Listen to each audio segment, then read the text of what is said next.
Halo semua, bagi semua gue di channel FPL 62. Di video kali ini gue bakal ngajak lo semua untuk membahas mengenai game yang ke-9. Jadi jangan kemana-mana, tonton terus sampai habis, dan buat yang belum subscribe jangan lupa untuk subscribe dulu.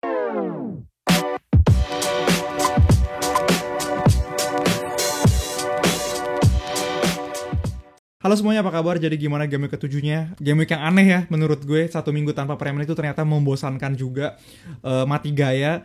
Dan game week ke-7 kemarin sangat aneh menurut gue. Ya karena sangat spesial ya kejadiannya. Queen Elizabeth meninggal dan akhirnya semua pertandingan dipostpone. Walaupun secara kalau membahas mengenai harus dipostpone atau enggak, sebenarnya itu debatable banget.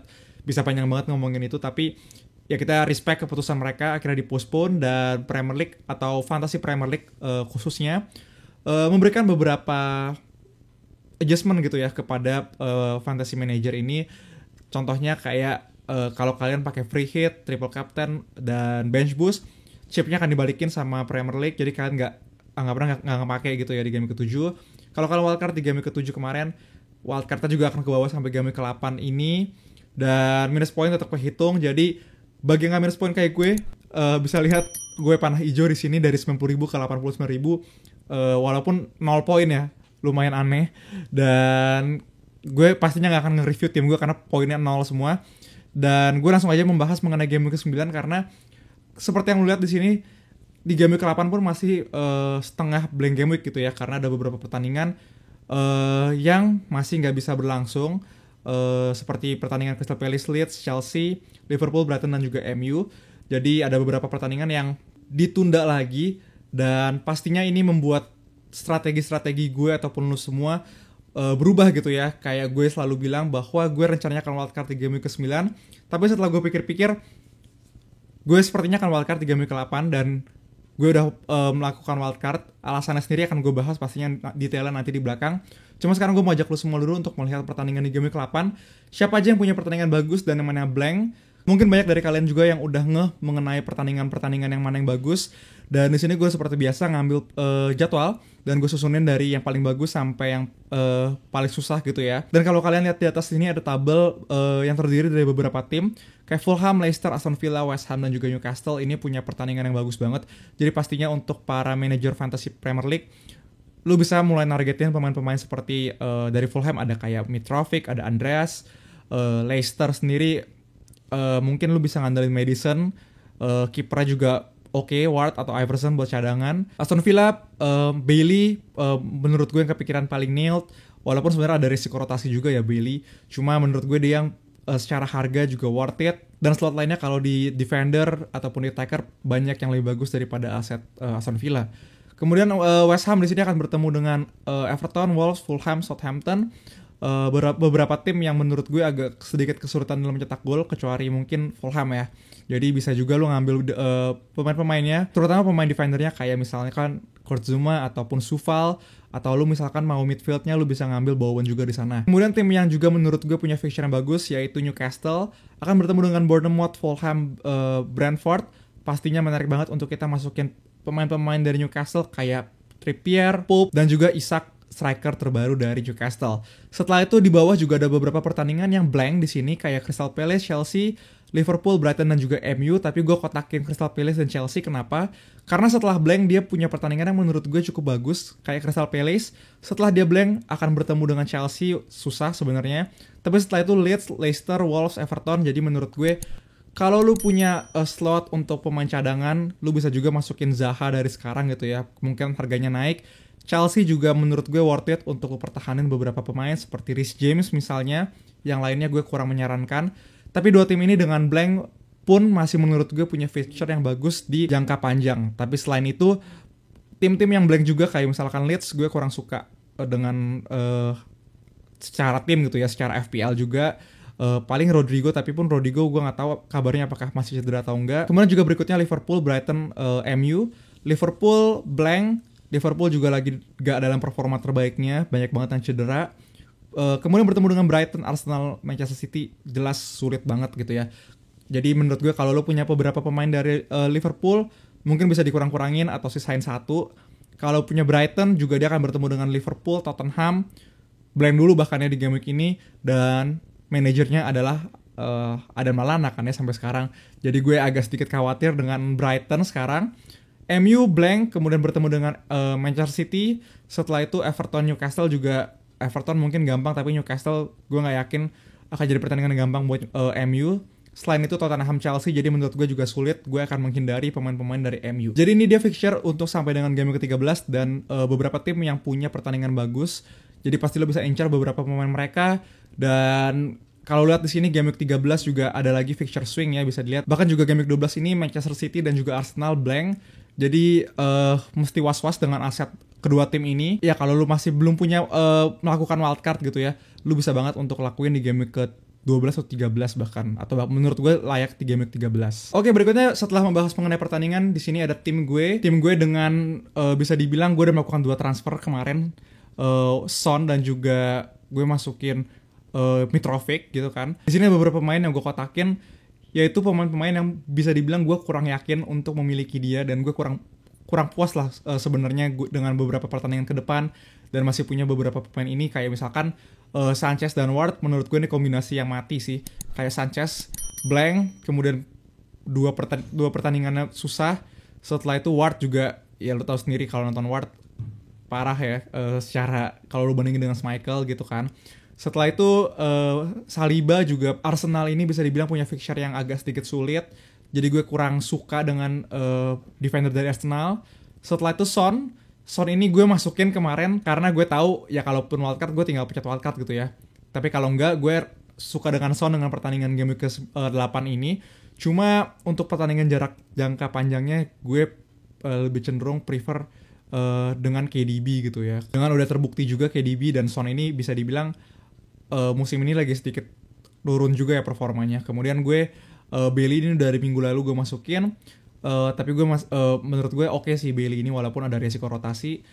Selain itu Gabriel Jesus ini sama kayak Saliba ya alasannya, karena fixture dari Arsenal ini sebenarnya nggak bagus-bagus amat. Dan gue bukannya meragukan Gabriel Jesus sebagai striker. Menurut gue Gabriel Jesus pastinya masih opsi yang bagus. Kalau dilihat percentage dia bakal nyetak gol pastinya masih tinggi juga menurut gue, apalagi ketemu Brentford. Tapi di sisi lain ada striker yang menurut gue lebih bisa dibilang punya peluang dalam mencetak gol yang lebih banyak daripada Jesus di beberapa pertandingan ke depan. Kayak misalkan Isak dari Newcastle, Tony dari Brentford, menurut gue itu punya peluang potensi mencetak poin lebih baik daripada Gabriel Jesus di beberapa pertandingan ke depan. Nah berikutnya juga 2 aset Liverpool gue ini, gue sejujurnya lagi kurang bisa dibilang percaya sama aset-aset Liverpool dengan performanya. TAA di luar dengan ya kalau di banyak perdebatan yang mengenai TAA yang nggak bisa bertahan dan segala macam, tapi secara aset FPL pastinya TAA ini masih bagus banget menurut gue. Tapi ya itu dia, balik Liverpool dengan blank dan pertandingannya susah banget 2 pertandingan terakhir. Jadi gue rasa gue juga kurang suka dengan memiliki TAA ini.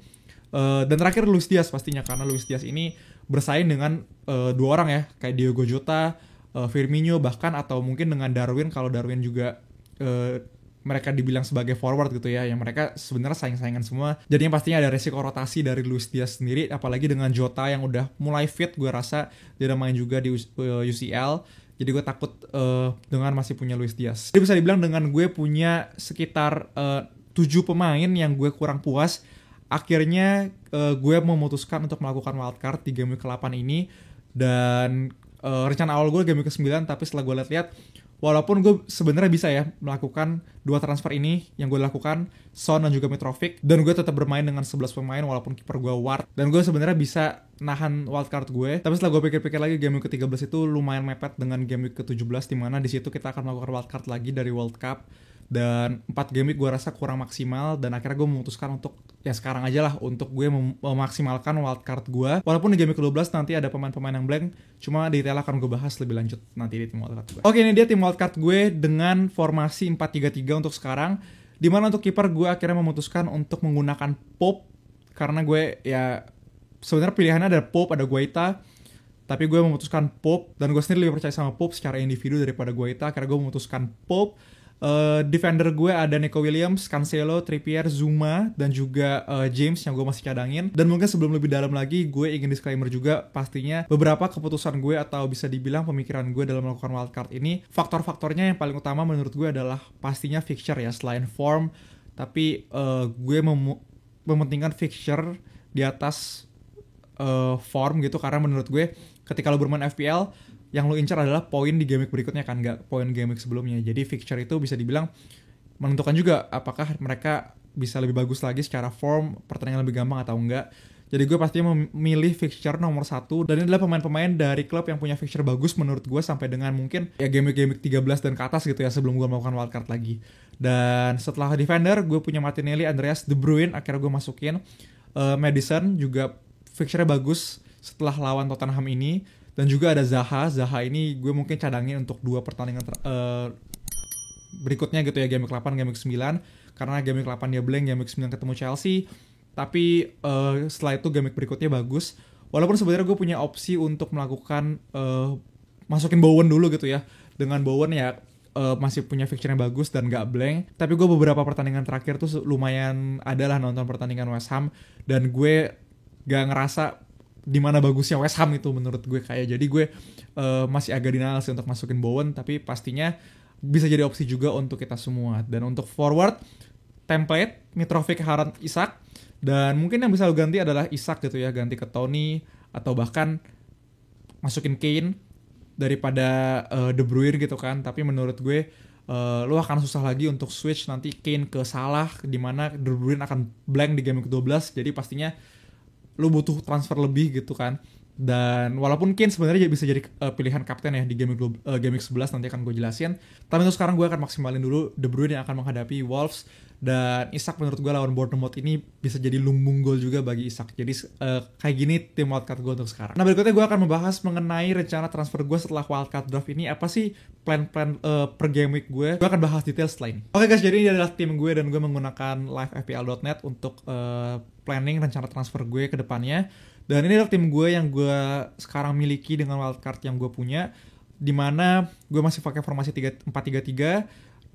Gue punya cadangan Maddison 1 yang akan bermain, Zaha dan juga James gue akan cadangin, dan gue rasa fixture kedepannya bagus, jadi gue masih punya dia. Nah jadi ini adalah tim gue di game ke-9, dengan gue pastinya punya 1 free transfer karena gue sebelumnya wildcard gitu ya.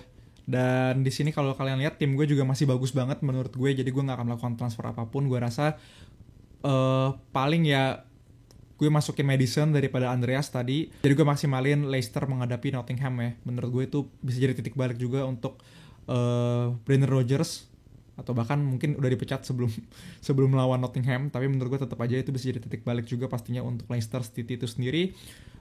James mungkin bisa gue masukin melawan Crystal Palace, gue ganti Cancelo gitu, atau gue ganti mungkin Neco Williams dari Nottingham Forest yang mungkin kebobolan juga menurut gue. Jadi gue bisa aja masukin James di sini. Kemudian untuk game ke-10 karena gue udah save transfer, pastinya gue punya 2 free transfer sekarang di game ke-10. Kalau kalian notice pastinya di sini ada beberapa pemain yang susah gitu ya pertandingannya. Kayak misalkan di sini Martinelli, akhirnya gue masukin Zaha untuk bermain, jadi gue cadangin. Neco Williams gue juga cadangin karena James menghadapi Wolves.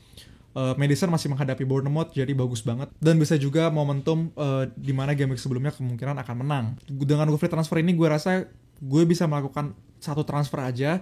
Tapi gue sekarang masih bingung jujur, karena tim gue masih bagus gue rasa.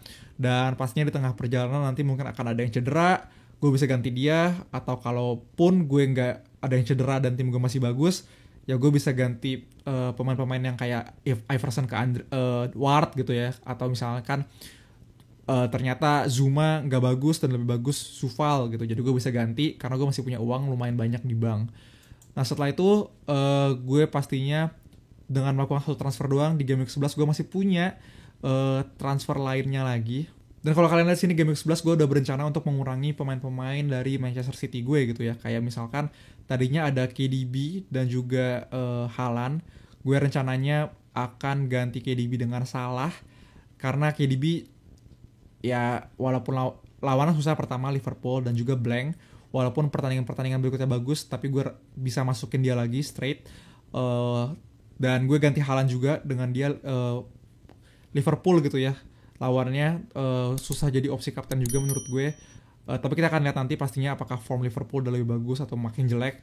Tapi sekarang gue berencana untuk gantiin Haaland dengan Kane, dimana Kane ini bisa jadi opsi kapten kita di game week ke-11 ini. Dan sampai situ aja rencana gue rasa pastinya game week ke-12, game week 13 banyak perubahan juga dengan blanknya mereka. Tapi ya itu akan nanti gue bahas juga di video-video lainnya. Dan untuk sekarang gue rasa kita cukup mikir sampai situ aja ya. Kalau mikir kejauhan capek juga untuk mikirin FPL kayaknya. Dan sekian video gue untuk Game Week ke-8 kali ini. Dan kalau kalian punya pertanyaan jangan lupa untuk komen aja di bawah. Thank you semuanya, gue buat Game Week 8, dadah.